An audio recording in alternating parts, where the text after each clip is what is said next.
So very good morning मेरे प्यारे बच्चों। आज का डिस्कशन स्टार्ट करते हैं कोफी अन्ना के कोट के साथ। कोफी अन्ना कहते हैं no cause no grievance no insult can justify the deliberate killing of innocent civilians. तो देखो मेरे प्यारे बच्चों, ये जो कोट है सिंपल चीज़ बोल रहा है कि टेररिज्म जो है किसी भी हालत में किसी भी रीज़न से बर्दाश्त नहीं किया जाएगा। चाहे कोई भी मैटर हो, कोई भी रीज़न हो, कोई भी कंप्लेंट हो, कोई भी ऑफेंसेस हो, ये जो इनोसेंट पीपल की जो किलिंग हुई है ये जो है टॉलरेट नहीं की जाएगी। यही कोफी अन्ना अपने इस कोट में भी बोलना चाहते हैं। और तो जो कोफी अन्ना का जो कोट है बहुत पहले बोल दिया गया था, लेकिन बहुत ज़्यादा रिलेवेंट है जो हमारा पहलगाम अटैक हुआ है। तो आज का हमारा डेली डिस्कशन टेररिज्म के ऊपर है और हमारे CAPF एग्ज़ाम के लिए डेफिनेटली इंपॉर्टेंट है। अपना डिस्कशन स्टार्ट करते हैं। ऑल्थो जो टेररिज्म से रिलेटेड एक एडिटोरियल हम पहले भी डिस्कस कर चुके हैं, लेकिन उस एडिटोरियल का जो डायमेंशन था वो थोड़ा सा अलग था। आज इंटरनेशनल बॉडीज़ या फिर कह लीजिए इंटरनेशनल जितनी भी कंट्रीज़ हैं वो टेररिज्म पे क्या स्टैंड लेती है, इंडिया के लिए कैसा उनका जो है रवैया है, वो सारी चीज़ आज जो हम डिस्कशन करेंगे। अपना डिस्कशन स्टार्ट करते हैं अपने एम के साथ। क्या एम है हमारे प्यारे बच्चों? अपने नॉलेज पूल को बढ़ाना। ठीक है, जैसे जैसे नई डायमेंशन ऐड होगी अपना नॉलेज पूल वैसे ही बढ़ता रहेगा और हमारा जो पेपर है वो और ज़्यादा ईजी हो जाएगा। तो चलो डिस्कशन स्टार्ट करते हैं। अप्रैल 22, इस डेट को अच्छे से याद रख लेना, क्योंकि पेपर में अगर कुछ आ जाता है पहलगाम से रिलेटेड और बहुत ज़्यादा प्रोबेबिलिटी है कि रिपोर्ट राइटिंग आएगी इससे रिलेटेड, तो 22 अप्रैल को अच्छे से लिखना। ठीक है, 22 अप्रैल को हमारा टेररिस्ट अटैक हुआ था पहलगाम रीजन जो कि जम्मू एंड कश्मीर में है, जिसमें स्पेसिफिकली टारगेट किया गया था हिंदू टूरिस्ट को। एक मुस्लिम जो पौनी ऑपरेटर था वो भी मारा गया था जब वो प्रोटेक्ट कर रहा था हिंदू जो टूरिस्ट थे उनको। तो यहाँ पे इस टेररिस्ट अटैक की जो जिम्मेदारी ली है वो ली है TRF ने, द रेजिस्टेंट फ्रंट ने, जो कि एक प्रॉक्सी है पाकिस्तान बेस्ड लश्कर तोयबा का। तो ये हम पहले भी देख चुके हैं, जिसने इस जो ये टेररिस्ट अटैक हुआ है इसकी रिस्पॉन्सिबिलिटी थी लश्कर तोयबा का जो प्रॉक्सी है द रेजिस्टेंट फ्रंट ने, लेकिन बाद में इस रिस्पॉन्सिबिलिटी को विड्रॉ भी कर लिया। इंटरनेशनल जो लीडर्स थे उन्होंने कंडेम्ड करा, निंदा करी इस अटैक की, लेकिन साथ ही साथ जो है एडवाइस भी दी कि पाकिस्तान और इंडिया को थोड़ा सा रेस्ट्रेन शो करना चाहिए। क्यों? क्योंकि दोनों ही न्यूक्लियर पावर कंट्रीज़ हैं। तो ये भी इनका जो ड्यूअल स्टैंडर्ड है डेवलप्ड कंट्रीज़ का, उसको भी हम अच्छे से देखेंगे। उसके साथ साथ USA और रशिया जो है उन्होंने एम्फसाइज़ किया कि इंडिया और पाकिस्तान को डायलॉग और पीसफुल मीन्स से जो है अपने जो ग्रीवांसेस है उसको सॉल्व करना चाहिए। और कोफी अन्ना ने ऑलरेडी बोल दिया कि इनोसेंट पीपल की जो किलिंग है वो किसी भी हालत में जस्टिफाई नहीं होगी। फिर भी हमारे US और रशिया बोलते हैं कि पीसफुल और डायलॉग वे में इसको सॉल्व करो, और यूरोपियन यूनियन ने इस अटैक को टेररिस्ट अटैक ही नहीं माना। तो देखो ये है हमारे डेवलप्ड कंट्री जो इंडिया के लिए स्टैंड रखती है। क्यों ऐसा स्टैंड है इसको भी देखेंगे, इनका डबल स्टैंडर्ड जो है वो भी देखेंगे। सारी चीज़ आज के डेली डिस्पैच में है कवर। देखो आपको 9/11 का तो अटैक याद ही होगा जो US के वर्ल्ड ट्रेड सेंटर के ऊपर हुआ था। उसके बाद जो है पूरा वर्ल्ड, क्योंकि वर्ल्ड के सबसे पावरफुल कंट्री के ऊपर जो है टेररिस्ट अटैक हुआ था, तो तब पूरा जो वर्ल्ड था वो जाग गया था कि भाई टेररिस्ट के खिलाफ जो है अब कुछ एक्शन लेना पड़ेगा।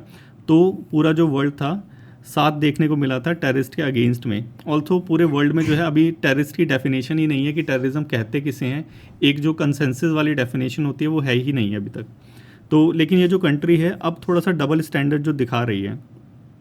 कैसे डबल स्टैंडर्ड दिखा रही है कि कुछ टेररिस्ट हैं उनको तो बहुत ये डेंजरस जो है वो ट्रीट करती है। क्यों? क्योंकि वो उनकी कंट्री को जो है इफेक्ट कर रहे हैं, लेकिन दूसरी तरफ जो दूसरे टेररिस्ट है जो डेवलपिंग कंट्रीज़ इंडिया जैसी कंट्री को जो हार्म करते हैं उनको वो कोई कंसर्न ही नहीं मानती। एग्जाम्पल बहुत अच्छे से देखेंगे, जैसे USA है। USA फोकस कर रहा है, आपको पता है कि USA स्पेशली ट्रम्प के आने के बाद जो है बहुत ज़्यादा इंटरनल हो गया है कि उसको एक्सटर्नल मैटर से कोई मैटर ही नहीं है। मेक अमेरिका ग्रेट अगेन का नारा देके जो है सब कंट्रियों से जो है वो टैरिफ वॉर छेड़ रहा है। तो वहाँ पे यहाँ पे टेररिज्म में भी उसका ऐसा ही कुछ देखने को मिल रहा है कि USA सोलली फोकस कर रहा है जो उसके इंटरनल थ्रेट्स हैं, जैसे रेसिज्म बेस्ड जो वायलेंस होता है USA का मेनली फोकस वही है। OIC कंट्री हो गई, ऑर्गेनाइजेशन ऑफ इस्लामिक कॉरपोरेशन, जिसके अंदर जो है मुस्लिम कंट्रीज़ जहाँ पे मुस्लिम मेजॉरिटी लोग रहते हैं, वो कंट्री जो हैं उनका जो ग्रुप है वो मेनली फोकस कर रहे हैं इस्लामोफोबिया, जो इस्लाम को ख़तरा है उसके ऊपर, या फिर कह लीजिए जो इग्नोर करते हैं ये लोग जो इस्लाम बेस्ड टेररिस्ट ग्रुप होते हैं। तो ये भी हमें देखने को मिलता है IOC में कि IOC की स्टेटमेंट जो है पाकिस्तान प्रो होती है।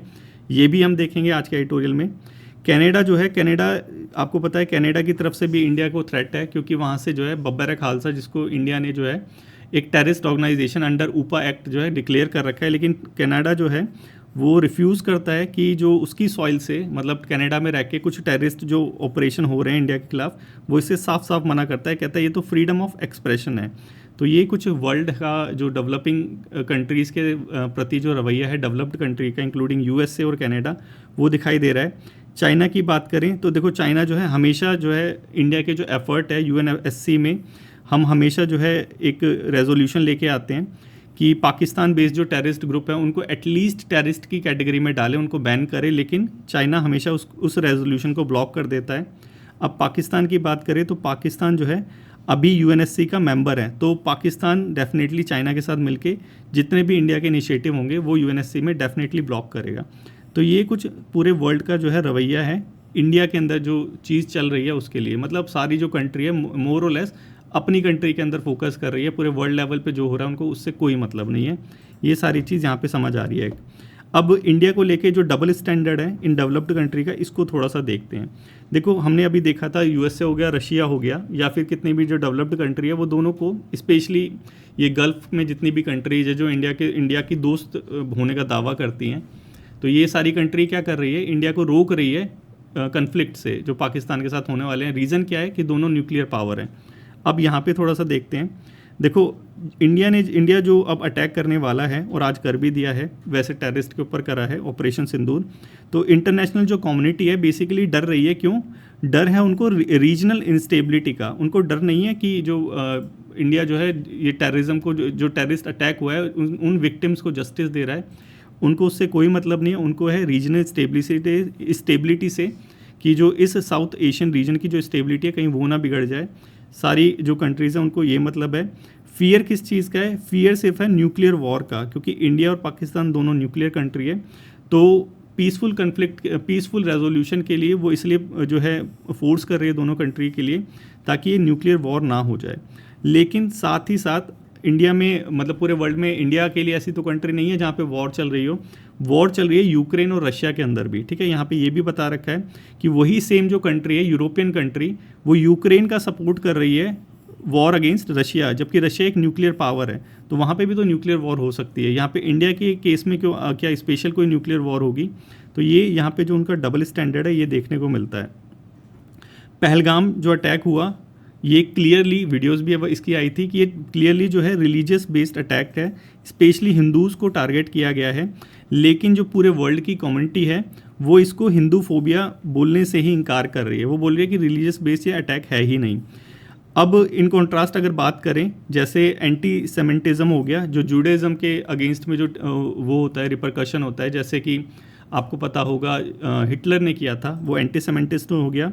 और इस्लामोफोबिया हो गया, जो इस्लाम के अगेंस्ट में होता है कि इस्लाम खतरे में, वो वाली चीज़, ठीक है। तो वर्ल्ड की जो कम्युनिटी है इसका तो बहुत ज़ोर ज़ोर से जो है कंडेम्ड करती है ग्लोबली कि भाई ये दोनों लोग खतरे में हैं। लेकिन यहाँ पे जब हिंदू फोबिया की बात आई तो उसको एक्सेप्ट करने से ही डिनाई कर देती है। जैसे यहाँ पे आपने देखा यूएस प्रेसिडेंट कैंडिडेट है विक्रम रामसेई, इन्होंने भी रिलीजियस प्रिजुडाइज, जिसे भेदभाव जिसे कहते हैं, वो फेस किया था ड्यूरिंग कैंपेन।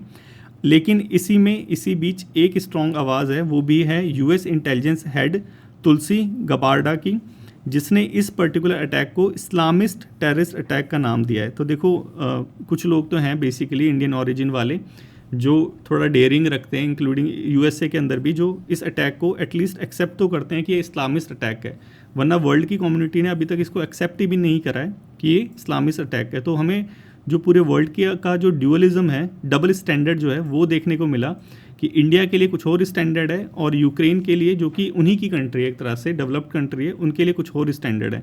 दोनों ही न्यूक्लियर पावर है, रशिया भी न्यूक्लियर पावर है, इंडिया भी न्यूक्लियर पावर है। लेकिन जब इंडिया जो है अपने हक के लिए आवाज़ उठाएगा, बेसिकली टेररिस्ट के अगेंस्ट में आवाज़ उठाएगा, तो ये न्यूक्लियर वॉर में कन्वर्ट हो सकता है। लेकिन यूक्रेन को सपोर्ट करते हुए वो कभी वॉर जो है न्यूक्लियर वॉर में कन्वर्ट नहीं होगी। तो यही जो ड्यूअल स्टैंडर्ड है ये यहाँ पे बता रखा है। ये आज से पहले तो हमने एडिटोरियल में डिस्कस नहीं किया। उसके बाद अब थोड़ा सा और देख लेते हैं। अब आपको पता है पाकिस्तान जो है यूएनएससी का मेंबर है और इस प्लेटफॉर्म का वो बहुत अच्छे से यूज़ करेगा इंडिया के अगेंस्ट में। उसने करा भी है। अभी जो पहलगाम अटैक के बाद इंडिया ने जो टेंशन क्रिएट कर दी थी, और टेंशन क्रिएट होनी ही थी इन दोनों कंट्री के बीच में, तो उसने यूएनएससी मेंबरशिप का यूज़ किया और एक इमरजेंसी सेशन को बैठाया। तो देखो, हमने जब 370 लगाया था तब भी ऐसा इमरजेंसी सेशन बैठा था, लेकिन कुछ निकला नहीं था वहाँ से। इसके अलावा यूएनएससी के जितने भी परमानेंट मेंबर्स हैं, ऑब्वियस सी बात है चाइना को छोड़ के, क्योंकि चाइना के साथ इंडिया की वैसे ही नहीं बनती, वो सारे लोग जो कश्मीर का इशू है इसको बायलैटरल इशू बोलते हैं कि भाई इन दोनों कंट्री का इशू है, इसमें हमारा कोई लेना देना नहीं है। बाकी ये सारे लोग कहते हैं कि ये वर्ल्ड की कम्युनिटी का इशू है, मतलब चाइना। अब पाकिस्तान जो है, अब ये जो हमने इंडस वाटर ट्रीटी जो है ये टेम्परेरी सस्पेंड करी है, क्योंकि यूनिलैटरली हम कर नहीं सकते इसको सस्पेंड, हमने देखा था एडिटोरियल के अंदर। नहीं तो इंडिया की इमेज की सवाल है, क्योंकि इंडिया ग्लोबली जो है वर्ल्ड लीडर बनना चाहता है, विश्व गुरु बनना चाहता है, डेवलप्ड कंट्री बनना चाहता है 2047 तक। तो वो कहीं ना कहीं जो है एक क्वेश्चन मार्क में आ जाएगा, क्योंकि इंडिया जो है हमेशा स्टैंड लेता है किसके लिए, इंटरनेशनल बेस्ड जो रूल्स होते हैं। अब इंटरनेशनल बेस्ड रूल ये भी थे जो वर्ल्ड बैंक ने लगाए थे इंडस वाटर ट्रीटी 1960 में, कि ये जो ट्रीटी है ये यूनिलेटरली कोई भी विड्रॉ नहीं कर सकता। तो अगर इंडिया कर लेगा तो इंडिया की जो एथिक्स है कहीं ना कहीं उस पर क्वेश्चन मार्क उठने लग जाएंगे, इसलिए इंडिया ने टेम्परेरी सस्पेंड करी है, उसे परमानेंट नहीं करी है। ये कल के एडिटोरियल में था और कल का एडिटोरियल मिस हो गया था, ठीक है। इसके बाद अब देखो ये जो चीज़ है इंडिया, क्योंकि अब यूएन जो डॉक्यूमेंट आएगा अगर वो इंडिया के वैल्यूज़ के अगेंस्ट में आता है, जो इंडिया चाहता है उसके अगेंस्ट में आ जाता है, तो डेफिनेटली ऑब्वियस सी बात है कि जो इंडिया है उसको ब्लॉक कर देगा। सिमिलरली जैसे यूथोपिया ने करा था, यूथोपिया ने भी यूएन ने प्रेशर कर रहा था उसको डैम डिस्प्यूट में इजिप्ट के साथ, यूथोपिया ने क्या करा, उसको ब्लॉक ही कर दिया उस डॉक्यूमेंट को। सिमिलरली इंडिया भी कर सकता है इस चीज़ को। तो ये यहाँ पे चीज़ बता रखी है कि सिंपल सी चीज़ है कि ये जो हमारा टेररिस्ट अटैक हो रहा है इसमें कैसे वर्ल्ड की जो कम्युनिटी है ड्यूअल स्टैंडर्ड अपनाती है, स्पेशली टेररिस्ट वाले मैटर में कैसे जो है एक पर्टिकुलर अपने इशू को ही जो है लाइमलाइट करती है, और जो दूसरी कंट्री के जो इश्यूज़ होते हैं उनको मैटर भी नहीं करती। तो यही सारी चीज़ इस एडिटोरियल में बता रखी है। आई होप आपको समझ आ गया होगा। तभी जो है हमारे जयशंकर जी जो है यूरोपियन यूनियंस को कहते हैं कि Europeans problem is the world problem and the world problem is not the Europeans problem. तो वही सारी चीज़ है कि टेररिज्म जो है यूरोपियंस की प्रॉब्लम नहीं है, क्योंकि वहाँ पे नहीं है। अब टेररिज्म इंडिया में हो रहा है तो इंडिया को बोल रहे हैं बायलैटरली सॉल्व कर लो पीसफुल वे से, लेकिन खुद के वहाँ पे जो है लड़ाई हो रही है। यही ड्यूअल स्टैंडर्ड जो है यहाँ पे बता रखा है। आई होप समझ आ गया होगा। आगे चलें। आगे यहाँ पे बता रखा है कि अब इंडिया को करने की क्या ज़रूरत है। देखो डेफिनेटली यहाँ पे एक चीज़ तो अच्छे से समझ आ गई हमें, और ये भी एडिटोरियल में बता रखा है हमारे राइटर ने कि इंटरनेशनल जो कम्युनिटी है उस पर रिलाई करने की बिल्कुल भी ज़रूरत नहीं है, क्योंकि डबल स्टैंडर्ड है उनका। सारी चीज़ हमें दिख गई। अब इंडिया को क्या करने की ज़रूरत है, इंडिया को अपनी जो स्ट्रेटेजिक ऑटोनॉमी है, हम इंडिया जो है सॉवरेन कंट्री है, अपने डिसीजन खुद लेता है, तो हमारी जो स्ट्रेटेजिक ऑटोनॉमी है और जो हम मल्टी अलाइनमेंट पॉलिसी अडॉप्ट कर रहे हैं कि डिफरेंट कंट्रीज़ के साथ जो है अपने सेल्फ इंटरेस्ट के साथ, अपनी नेशनल इंटरेस्ट के साथ जो है हम जुड़ रहे हैं, यही मल्टी अलाइनमेंट पॉलिसी है। नाम वही बेसिकली यहाँ पे आ गया। नॉन अलाइनमेंट मतलब मल्टी अलाइनमेंट, किसी के साथ जो है हम अलाइन नहीं है, सिर्फ इंटरेस्ट बेस्ड अलाइन है, यही है मल्टी अलाइनमेंट पॉलिसी। तो इंडिया को ये चीज़ अडॉप्ट करने की ज़रूरत है। प्लस इंडिया की जो गल्फ पार्टनर्स है, जैसे यूएई हो गया, सऊदी अरेबिया हो गया, तो ये जो गल्फ पार्टनर्स हैं जो कि ओआईसी के भी मेंबर हैं, और ओआईसी पता है हमेशा जो है इंडिया के अगेंस्ट में स्टैंड लेता है, पाकिस्तान के प्रो है, क्योंकि इस्लामिक कॉपरेशन है ना, यूएन के बाद सबसे वर्ल्ड का बड़ा, ये भी कवर कर रखा है इसमें। तो यूएई और सऊदी अरेबिया जो है इनकी इंडिया को हेल्प लेनी चाहिए पाकिस्तान को प्रेशराइज करने के लिए। ये इंडिया एक चीज़ कर सकता है, ठीक है। उसके बाद इंडिया को ग्लोबल कैंपेन चलाना चाहिए अगेंस्ट ये जो रिलीजियोफोबिया, जो टारगेटिंग जो होता है नॉन अब्राहमिक जो रिलीजन है उनके अगेंस्ट में। नॉन अब्राहमिक बेसिकली वो हो गए, जैसे हमारा हो गया इस्लाम हो गया, ये अब्राहमिक रिलीजन है, ठीक है। जैसे हमारा हो गया क्रिश्चियनिटी, ये अब्राहमिक है, लेकिन हिंदुइज्म हो गया, बुद्धिज़्म हो गया, सिखिज़्म हो गया, जैनिज़्म हो गया, ये कौन है, ये नॉन अब्राहमिक रिलीजन है। तो इन पे जो टारगेट करते हैं बेसिकली उसके लिए ग्लोबल कैंपेन जो है वो इंडिया को चलाना चाहिए। यूएन पे रिलाई नहीं करना चाहिए, क्योंकि चाइना हो गया, पाकिस्तान हो गया, ऑलरेडी उसके मेंबर है। चाइना तो परमानेंट मेंबर है, और पाकिस्तान के पास जो है अभी टेम्परेरी मेंबरशिप है, तो वो डेफिनेटली इंडिया के अगेंस्ट में अगर कोई रेजोल्यूशन लेके आता है तो वो उसको कैंसिल कर देंगे। तो यहाँ पे यूएन के बाहर जो है एक ग्लोबल कैंपेन इंडिया को चलाना चाहिए, ऐसा कुछ जो है सजेशन यहाँ पे दे रखा है, बहुत ही अच्छा सजेशन है। और ये जो ग्लोबल फाइट है टेररिज्म के अगेंस्ट में, इसके अंदर एक चीज़ और इंक्लूड होनी चाहिए जिससे इंडिया सफ़र कर रहा है, वो क्या, स्टेट स्पॉन्सर टेररिज्म, जो कि पाकिस्तान स्पॉन्सर्ड है अगर डायरेक्टली बोले तो ये चीज़ इंडिया को करने की ज़रूरत है। और अगर वर्ल्ड की जो कम्युनिटी है रिफ्यूज़ कर देती है इंडिया का सपोर्ट करने से, तो इंडिया को अकेले ही स्टैंड लेना चाहिए, और वही इंडिया अभी ले रहा है ऑपरेशन सिंदूर के द्वारा। तो यही सारी चीज़ थी। आई होप आपको अच्छे समझ आ गया होगा कि टेररिज्म पे पूरे वर्ल्ड लेवल की जो कम्युनिटी है उनका क्या स्टैंड है, इंडिया क्या चीज़ फेस करता है, और वर्ल्ड की लेवल की जो कम्युनिटी है वो इंडिया से क्या एक्सपेक्ट करती है। तो इंडिया को क्या करने की ज़रूरत है, सारी चीज़ें हमें सीरियल वाइज समझ आ गई। 2 एडिटोरियल हमने डिस्कस कर दिए। तो टेररिज्म के ऊपर अगर एक जो है एडिटोरियल आ जाता है, एक ऐसे राइटिंग आ जाती है, एडिटोरियल तो नहीं, ऐसे राइटिंग आ जाती है, या फिर रिपोर्ट राइटिंग आ जाती है, तो आप काफ़ी अच्छे से लिख पाओगे। और अगर आर्ग्यूमेंट राइटिंग भी आ जाती है तो भी हम पे बहुत सारे पॉइंट है प्रोज एंड कॉन्स में। तो आपके लिए प्रैक्टिस सेशन है पेपर नंबर 2 के लिए, इसको ट्राई करना। ट्राई करने के बाद अपना डिस्कशन जो ग्रुप है उसमें भेजना। अब आप पूछेंगे कि डिस्कशन ग्रुप में कैसे जाना है, तो सबसे पहले तो डिस्क्रिप्शन खोलो। डिस्क्रिप्शन खोलने के बाद सबसे पहला जो लिंक है वो टेलीग्राम का है, जिसमें ये PDF आपको मिल जाएगी। दूसरा जो लिंक है वो डिस्कशन ग्रुप का लिंक है, तो उसमें जाके आप जो अपने राइटिंग की है उसको सेंड कर सकते हैं। बच्चे हैं वहाँ पे, वो उसे इवैल्यूएट भी करते हैं, और आपके पास भी कोई कॉपी आती है तो आप भी उसे इवैल्यूएट कीजिए, क्योंकि नॉलेज बांटने से ही नॉलेज बढ़ती है। चलो नेक्स्ट चलें। इंडिया और यूके फ्री ट्रेड एग्रीमेंट। देखो, इंडिया और यूके के बीच में ये जो फ्री ट्रेड एग्रीमेंट है अब से नहीं है, इसको कम से कम चलते हुए 1 डेकेड हो चुका है कि साइन होगा। और फाइनली अभी इंडिया और यूके ने, यूके मतलब इंग्लैंड, ठीक है, इन्होंने कंक्लूड कर दिया इस फ्री ट्रेड एग्रीमेंट को। इसके अंदर जो है ज़ीरो ड्यूटी जो एक्सपोर्ट होगा, 99% of Indian export to UK जो होगा 0% ड्यूटी पे होगा। उसके बाद इसके अंदर एक और चीज़ इंक्लूड है, डबल कंट्रीब्यूशन कन्वेंशन। ये क्या चीज़ है? बेसिकली इसके अंदर जो इंडियन वर्कर्स जो यूके में रह रहे हैं, एम्प्लॉयज़ जो यूके में रह रहे हैं, उनको एक यूके सोशल सिक्योरिटी कंट्रीब्यूशन देना पड़ता है, तो उसको एग्जेम्प्ट किया जाएगा 3 साल के लिए। वो है ये डबल कंट्रीब्यूशन कन्वेंशन। देखा जाए तो जजिया कर रहा है एक तरह से कि वहाँ पे रहने के लिए जो है नॉन यूके वालों को, इंग्लैंड वालों को देना पड़ रहा है 3 साल के लिए, उसको एग्जेम्प्ट करने की बात कर रखी है। और एक कोटा सिस्टम है। कोटा सिस्टम के अंदर बेसिकली जो है जो टैरिफ है वो 10% तक ड्रॉप हो जाएगा ऑटोमेटिव, ठीक है। तो ऑटोमेटिव जो टैरिफ है वो 10% तक ड्रॉप हो जाएगा। तो ये कोटा सिस्टम है। ये सारी चीज़ें बेसिकली ये एग्रीमेंट साइन हुआ है, इसके अंदर 2 चीज़ इंपॉर्टेंट है, डबल कंट्रीब्यूशन कन्वेंशन और हमारा कोटा सिस्टम। आई होप समझ आ गया होगा, एक बार इसको रीड कर लेना। ज़्यादा खास इंफॉर्मेशन तो नहीं है, लेकिन छोटी मोटी है। अब ये क्वेश्चन नंबर 1 है, इसको ट्राई करने का, इसी से सॉल्व हो जाएगी। हाँ, इसी में बेसिकली वही जो 2 चीज़ थी, डबल कंट्रीब्यूशन कन्वेंशन और हमारा कोटा सिस्टम, इसके बारे में जो है बता रखा है। नेक्स्ट चले, ह्यूमन डेवलपमेंट इंडेक्स। देखो, अभी जो ह्यूमन डेवलपमेंट इंडेक्स आई है 2023 की आई है, और इसके अंदर इंडिया की जो रैंक है वो 130th है।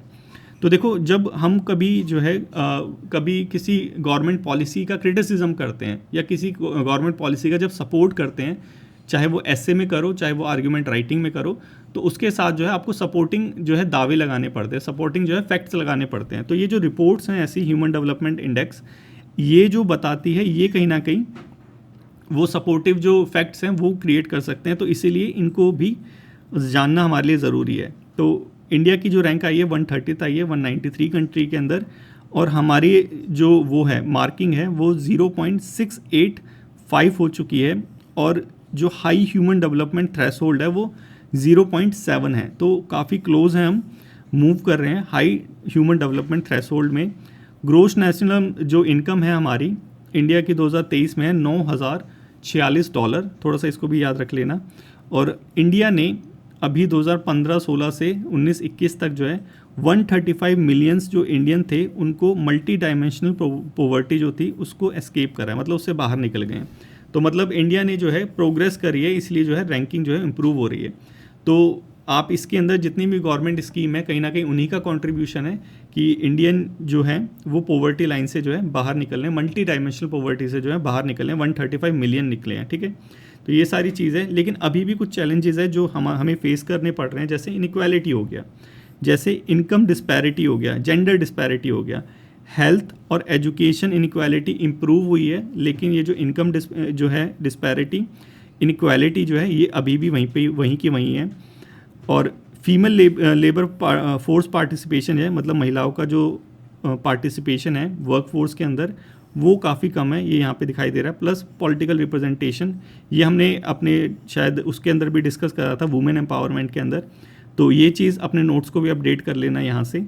लाइफ एक्सपेक्टेंसी की बात करें तो बड़ी है, 72 साल हो चुकी है अब, 1990s के अंदर 58 थी, तो डेफिनेटली इम्प्रूवमेंट तो दिख रही है। तो ये सारी इम्प्रूवमेंट जो है गवर्नमेंट के ही प्रयास हैं, जिसकी वजह से हमारी जो ह्यूमन डेवलपमेंट रैंकिंग है वो इम्प्रूव हो रही है और हाई ह्यूमन डेवलपमेंट थ्रेशोल्ड के नज़दीक ही है। 0.68 है, 0.7 तक, मतलब 0.02 बढ़ते ही हम हाई में आ जाएंगे। तो ये क्वेश्चन नंबर 2 है, इसको ट्राई करना, देखना कितना हाई है क्वेश्चन नंबर 2। कमेंट बॉक्स में कमेंट करो इसको भी। सेफ हार्बर क्लॉज, देखो ये क्या चीज़ है सेफ हार्बर क्लॉज। देखो अभी बेसिकली क्या हो रहा है ना कि जैसे ये टेररिस्ट अटैक हो रहा है और इंडिया जो है इसके अगेंस्ट में जो है ऑपरेशन सिंदूर चला रही है, तो अब जो है सोशल मीडिया के ऊपर बहुत सारी फेक न्यूज़ और इंडिया के अगेंस्ट में जो सेंटिमेंट्स हैं वो फैल रहे हैं, ठीक है। तो उसको कर्ब करने के लिए हमारे पास है section 79 of the IT act 2000, ठीक है, फेक न्यूज़ को कर्ब करने के लिए। लेकिन इसके अंदर एक सेफ हार्बर का क्लॉज है, वो क्या कि लेट्स से अगर यूट्यूब है या फिर बोल लीजिए फेसबुक है, ठीक है, मार्क जुकरबर्ग का फेसबुक है, इसके ऊपर जो है कोई जो फेक न्यूज़ चलाएगा या फिर कह लीजिए कि एंटी इंडिया न्यूज़ चलाएगा, तो मार्क जुकरबर्ग को जो है जेल में नहीं डाल दिया जाएगा कि भाई तेरे प्लेटफॉर्म के ऊपर जो है ये सारी चीज़ें हुई थी तो आपको जो है जेल में जाना पड़ेगा।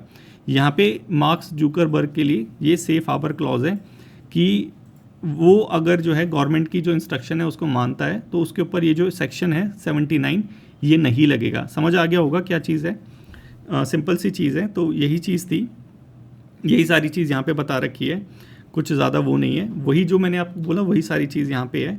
सेफ हार्बर क्लॉज किसके अंदर आता है, वो सारी चीज़। इंटरमीडिएरी प्लेटफॉर्म कौन हो गए, जैसे फेसबुक हो गया, एक्स हो गया, ट्विटर हो गया, ट्विटर तो एक्स ही बन गया, इंस्टाग्राम हो गया, यूट्यूब हो गया, इसके ऊपर जो फालतू की न्यूज़ें चलती हैं जो इंडिया के अगेंस्ट में चलती है, ठीक है, इंडिया के ना कि किसी पर्टिकुलर पर्सनैलिटी के, दोनों ही चीज़ है वैसे तो उसके लिए उसका जो ऑनर है उसको जो है जिम्मेदार नहीं ठहराया जाएगा। इसे ही कहा है सेफ हार्बर क्लॉज, जो कि हमारे IT एक्ट 2000 के अंदर सेक्शन 79 में आता है। इसको थोड़ा सा याद रखना, ये आ सकता है। ये हमारा क्वेश्चन नंबर 3, इसको आंसर करने की कोशिश करो। नेक्स्ट है इंडिया और कतर। देखो हमारे जो प्रधानमंत्री, माननीय प्रधानमंत्री मोदी जी हैं, ये अभी जो है कतर के आमिर शेख तामिम बिन हमद अल थानी, बहुत बड़ा नाम है, इनके साथ हैंडशेक कर रहे हैं, ये सारी चीज़ है। तो मैं पहलगाम टेरर जो अटैक हुआ वही जो हमने देखा था एटोजल में, उसी से रिलेटेड जो है हम साठ घाट करने गए हुए हैं वहाँ पे, और कुछ नहीं है। तो इसी के लिए अब थोड़ा सा OIC देखा था हमने, इस्लामिक कॉरपोरेशन वाला, इसने वही स्टेटमेंट वगैरह दी है इंडिया के अगेंस्ट में। तो हमारे जो जयशंकर जी हैं उन्होंने बोला है कि एब्सर्ड स्टेटमेंट है इसकी OIC की। अब OIC के बारे में थोड़ा सा देख लेते हैं क्योंकि थोड़ा सा सुर्खी में भी है और ऐसे मूवमेंट में इंडिया के अगेंस्ट में बोल रहा है, इंडिया के अगेंस्ट में नहीं, सपोर्ट में तो बोल नहीं रहा, इंडिया के थोड़ा सा वैसे ही बोल रहा है। तो इसके बारे में भी थोड़ा सा देख लेते हैं, यहाँ से भी क्वेश्चन आने के चांसेस हैं। जो हमारा ऑर्गेनाइजेशन ऑफ इस्लामिक कॉरपोरेशन है, ये वर्ल्ड का second largest intergovernmental organisation है। फर्स्ट कौन सा है, हमारा UN है, मतलब UN के बाद ये सेकंड वर्ल्ड लार्जेस्ट है। 57 कंट्रीज़ इसके अंदर आती है। एस्टेब्लिश हुआ था ये रबात किंगडम ऑफ मोरक्को में, एक अल अस्क मॉस्क्यू था उसके ऊपर अटैक हो गया था, उसके बाद जेरूसलम में, ठीक है। ऑब्जेक्टिव क्या है, ऑब्जेक्टिव डेफिनेटली OIC है, इस्लामिक कॉरपोरेशन है, तो इस्लामिक वैल्यूज़ को बचाना इसका जो है ऑब्जेक्टिव है। और जितनी भी सॉवरेनिटी और इंडिपेंडेंट मुस्लिम कंट्रीज़ है वो सारी इसकी मेंबर हैं। तो कहीं ना कहीं देखा जाए तो कलेक्टिवली मुस्लिम वर्ल्ड की जो आवाज़ है वो है OIC। हेडक्वार्टर कहाँ है, सऊदी अरेबिया जेदाह में। कौन सी ऑफिशियल लैंग्वेज है, इसकी ऑफिशियल लैंग्वेज है 3, अरेबिक, इंग्लिश और फ्रेंच, ठीक है। नोटेबल मेंबर मतलब उन मेंबर्स को देख लेते हैं जो हमारे रीजन वाले हैं, ठीक है। अफ़गानिस्तान इसका मेंबर है, बांग्लादेश हमारी पड़ोसी कंट्री इसका मेंबर है, इंडोनेशिया ये इसका मेंबर है, ईरान हमारा दोस्त इसका मेंबर है, मलेशिया, मालदीव इसके मेंबर हैं, पाकिस्तान इसका मेंबर है, इसीलिए पाकिस्तान के प्रो बोलता है ये, और पैलेस्तीन भी इसका मेंबर है, कतर भी इसका मेंबर है, सऊदी अरेबिया भी इसका मेंबर है और UAE भी इसका मेंबर है। तो जो कंट्रीज़ के नाम हमें पता है कि जिनके इंडिया के साथ रिलेशन या तो पॉजिटिव में है या नेगेटिव में है, वो दोनों इसके मेंबर है, ये हमने देख लिया। क्योंकि यहाँ से कभी कभी क्वेश्चन पूछता है कि मालदीव क्या OIC का मेंबर है, 3-4 स्टेटमेंट देके, तो वहाँ पे हाँ भाई अभी तो देखा, ये देखो मालदीव OIC का मेंबर है।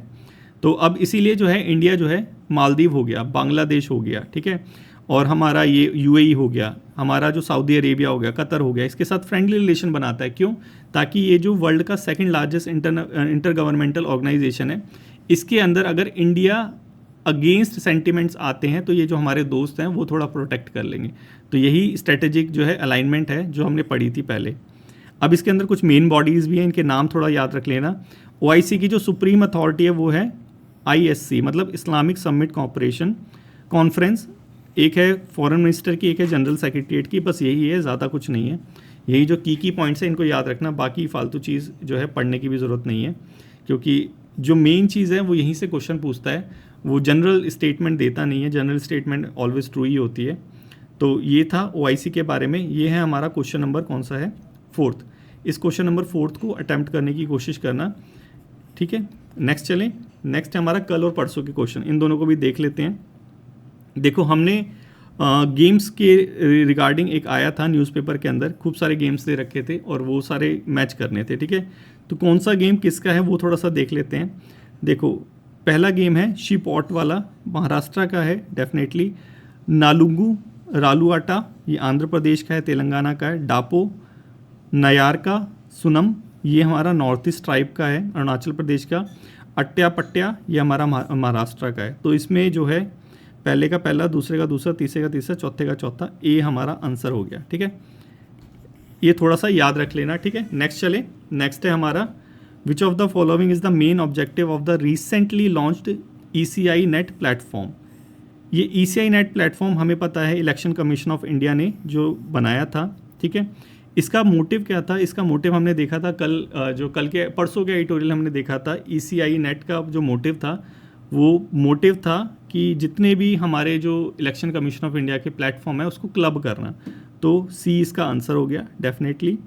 नेक्स्ट है, नेक्स्ट कल की न्यूज़पेपर से था कि अभी जो है टेम्परेरीली अपॉइंट किया गया है India's nominee director on the IMF executive head on May 9 की मीटिंग जो होने वाली है, हेड ऑफ द मीटिंग। इससे पहले जो है नॉमिनेट किया गया है वो कौन है, तो इसके नॉमिनेशन में थे हमारे शायद ये सुब्रमण्यम जी है, ठीक है। इसको थोड़ा सा देखना पड़ेगा कल के एडिटोरियल से, क्योंकि थोड़ा सा मैंने डिस्कशन नहीं करा तो थोड़ा सा माइंड से बाहर है, लेकिन मैक्सिमम ये हमारे सुब्रमण्यम जी ही थे।